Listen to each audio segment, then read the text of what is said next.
Here's my play-by-play buddy, Chris Simpson, joining us now from New York to talk about Thursday night football. Good morning, brother. How are you? I'm doing good. How you guys doing? We're good. We're doing good, man. We Doing well. love having you. I'm saying this right now, and I say this to all of my regulars. We love having you as a part of the regular crew. Your insight, your breakdowns are fabulous. And we just love being friends with you and talking sports with you. We love you, Chris. Thank you Man, for being I a part of the crew. appreciate that. I appreciate that. Thank you guys for always having me. And you know what, Chris, the one game we did together, and we're Yeah. going to do more. Yeah. Georgia and Texas. Uh-huh. We kept each other on our toes, man, for that game. Yeah, and it was I don't want to say it was entertaining, but it was an interesting game because Mm-hmm. Texas shot themselves in the foot. Mm-hmm. Carson Beck turns the ball over 3 times, and Georgia still finds a way to escape with a victory. Mm-hmm. With a 15-point win. Yeah.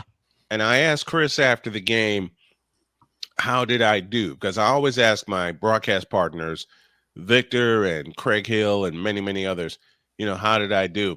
You know what Chris said to me? His message to me was this, and I quote, "You were a rock star." What? Speaking of rock, thank you. Thank you. Absolutely. All right. Let's break this Thursday night game down quickly and get to the real stuff that's headed our way on Saturday. Okay. You got the Steelers and the Browns. Yeah. Listen. Pittsburgh is playing some really good football right now. They're 8-2, and I personally think that this is Mike Tomlin's best job up to Yes. date as the Steelers head coach, and I've seen him Mm-hmm. for so long. I remember when he first took the job. I remember when he won that Super Bowl. He got back to another Super Bowl. Because you look at it, teams who have had the Hall of Fame caliber quarterback, they Mm-hmm. haven't really been able to climb the ladder and turn the page. Right. Look at New England with Tom Mhm. Brady. They've been struggling as of late, but it's a rebuild. Yeah. You look Yeah. at Denver. You look at Denver, they haven't been back to the playoffs since they beat Carolina in that Super Mhm. Bowl. Peyton Manning.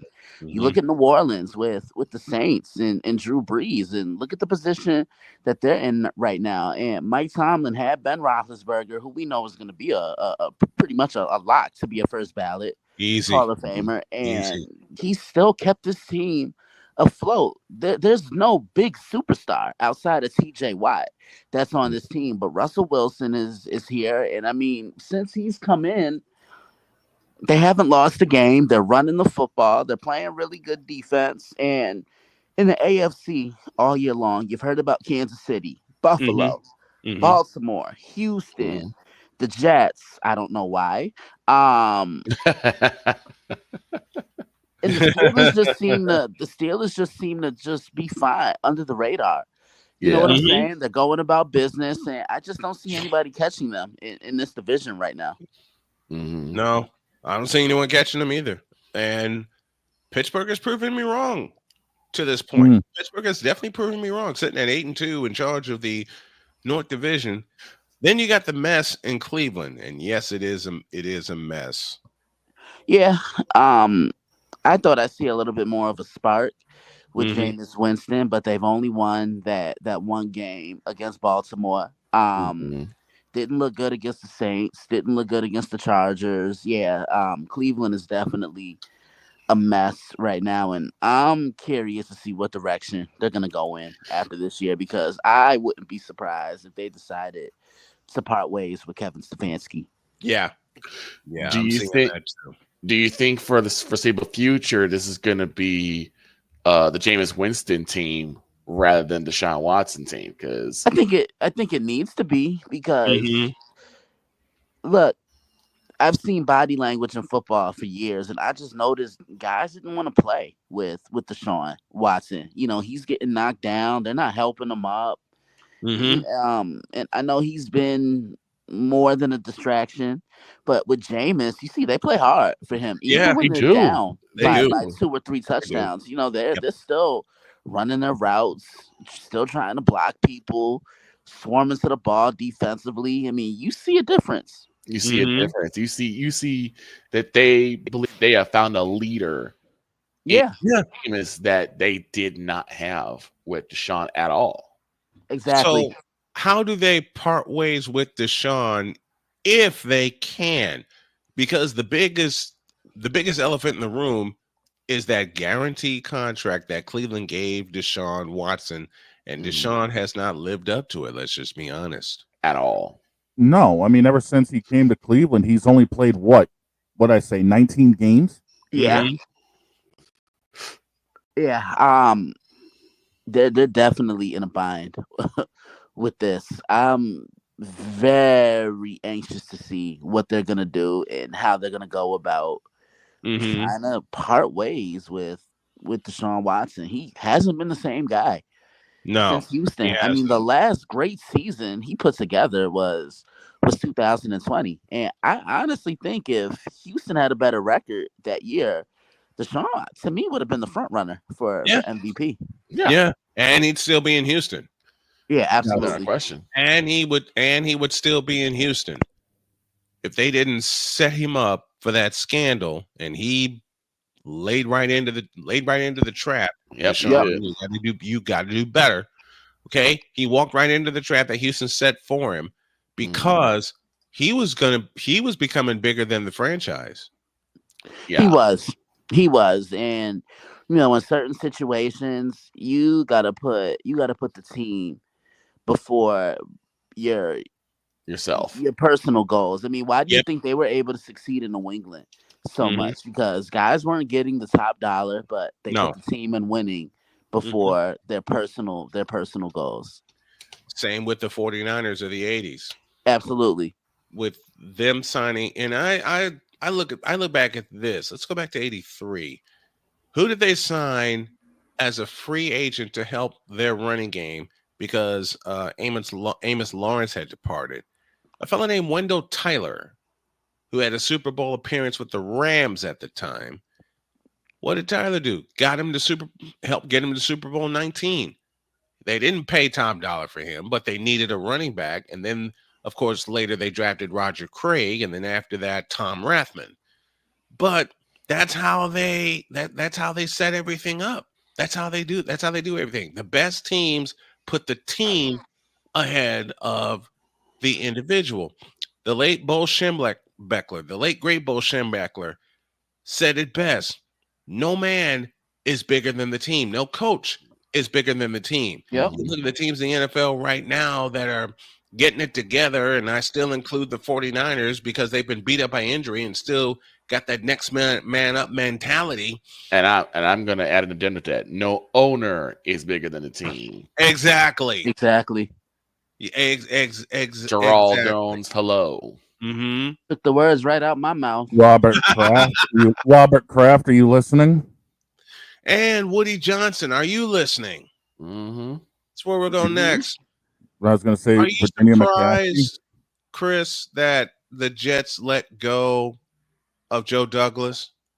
No, I'm not. I mean, it's a soap opera Hmm. in East Rutherford right now, and I personally don't know where the Jets go from here because what I see happening is this: a new head coach is going to come in, a new GM is going to come in, and they're going to want their own.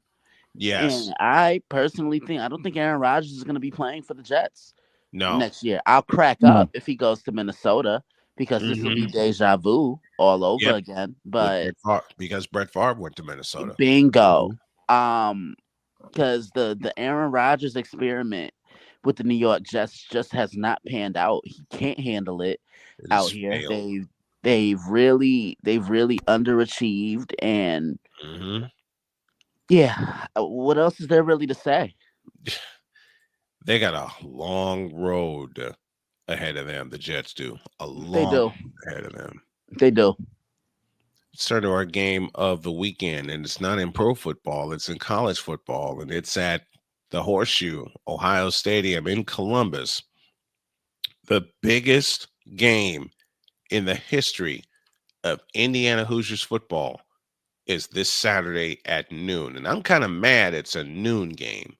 It's Indiana and Ohio State, Yeah. essentially for a spot in the Big Ten championship game in Indianapolis. And not only that, Chris, a spot in the college football playoff hangs in the balance for both teams because right now, both teams are in.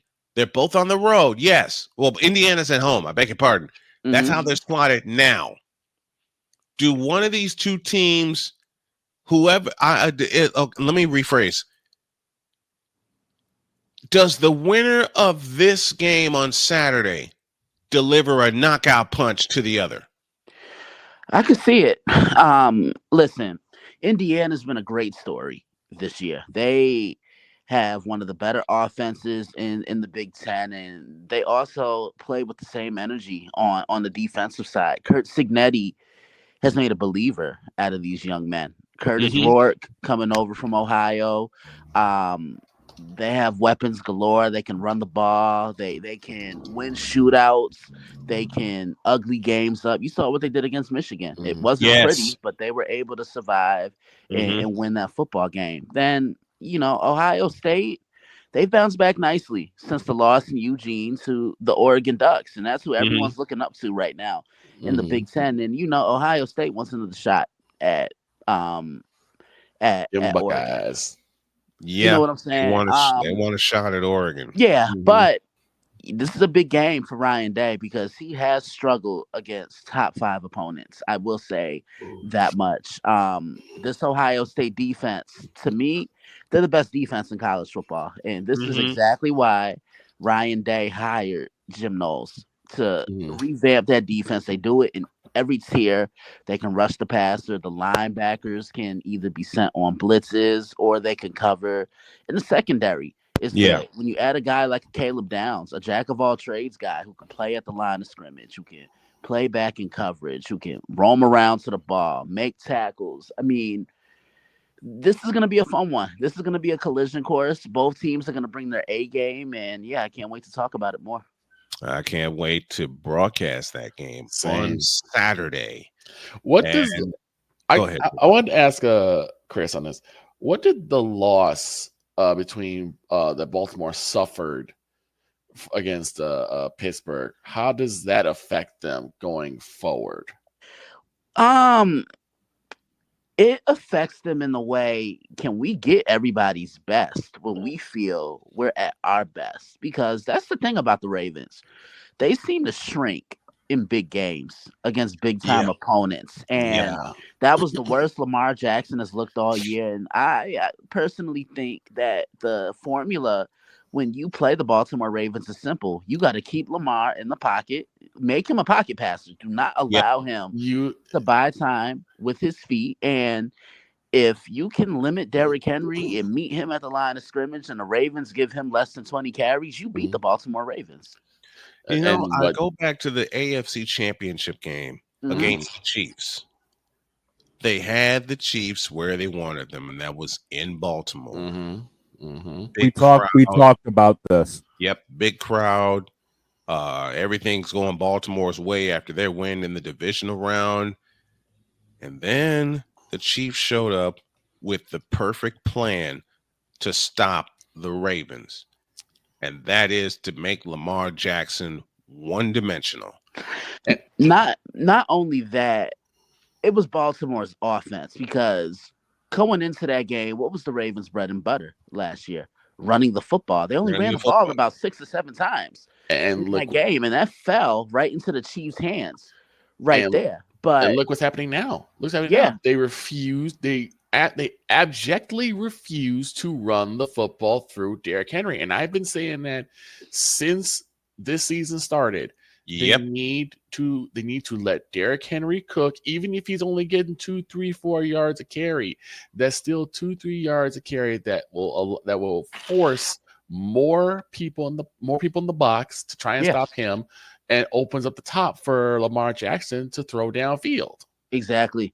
So, and another issue I have with Baltimore is their pass defense. Their defense doesn't scare me as it has in years past. I'll say that much. But could you guys imagine the way Baltimore's offenses look this year? Could you imagine it with all those defenses with Ray and Ed Reed and Terrell Oh my Suggs God. and guys Haloti Nada and guys like that. The ball hawk defense that the Ravens used to have. Tony Siragusa.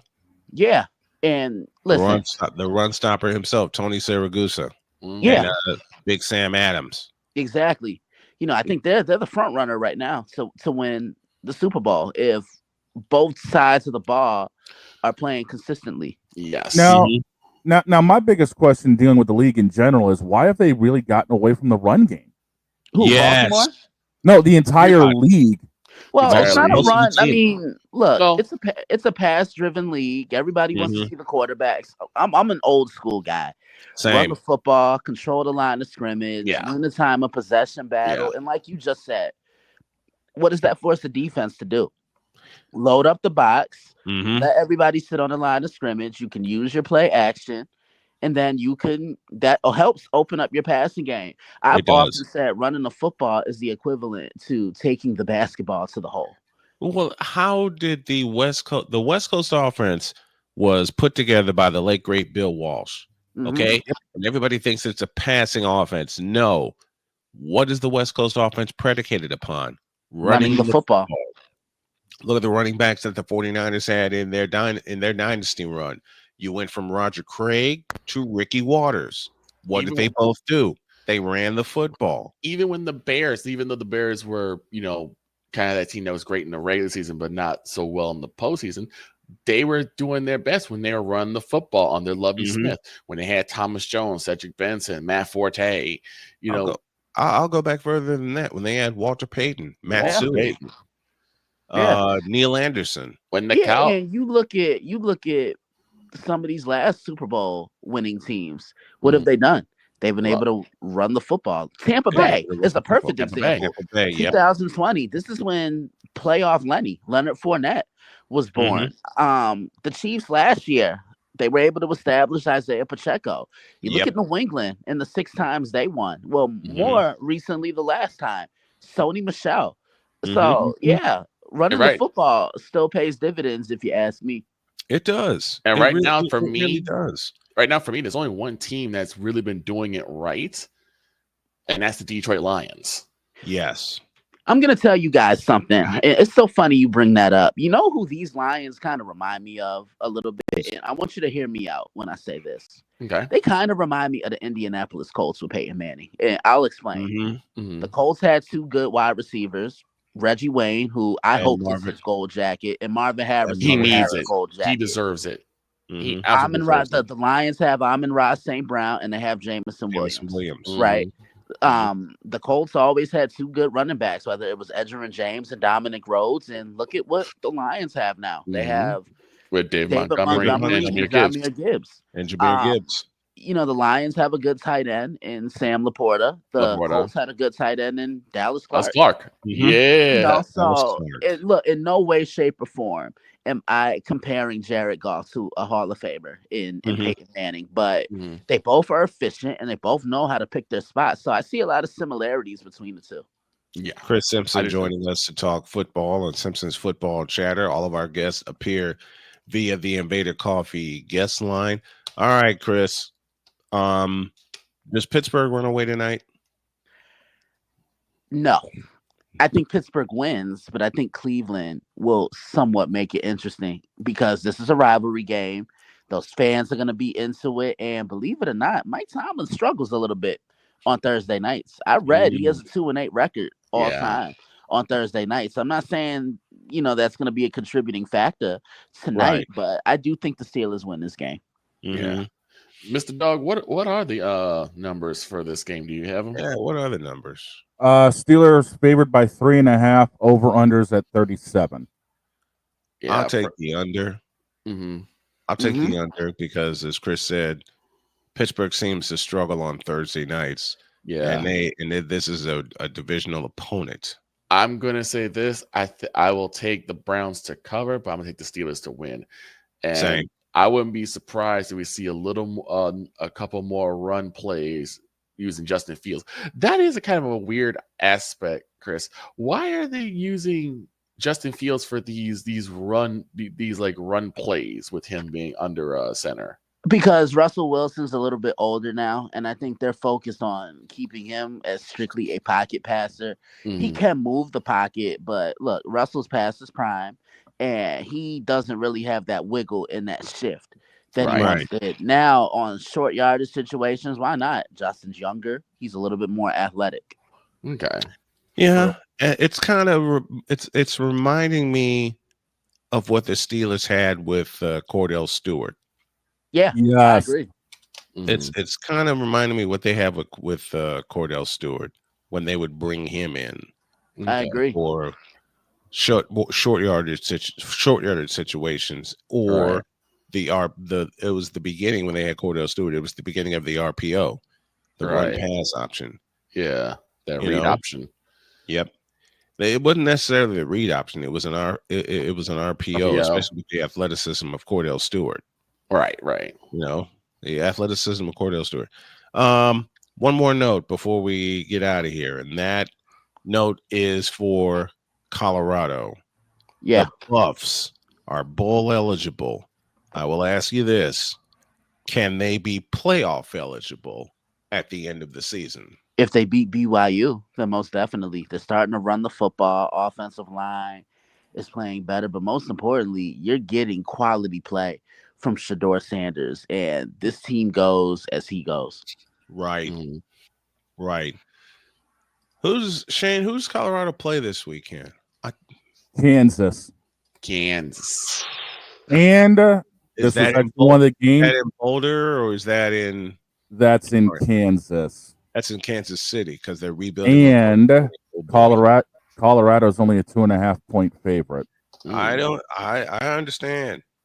I understand. Colorodo's a short favorite against Kansas, and remember, Kansas just knocked off BYU in their house. Right, and that's probably why the odds makers are saying this is going to be a close one. Yeah. And Kansas is going to be up and ready for this game.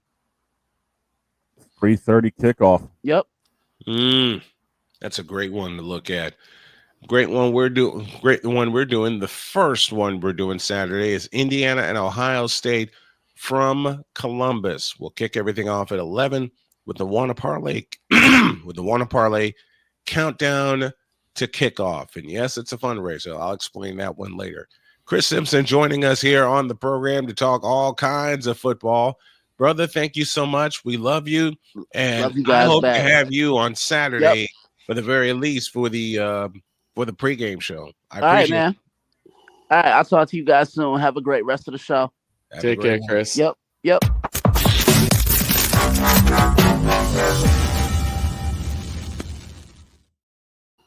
Learned something recently.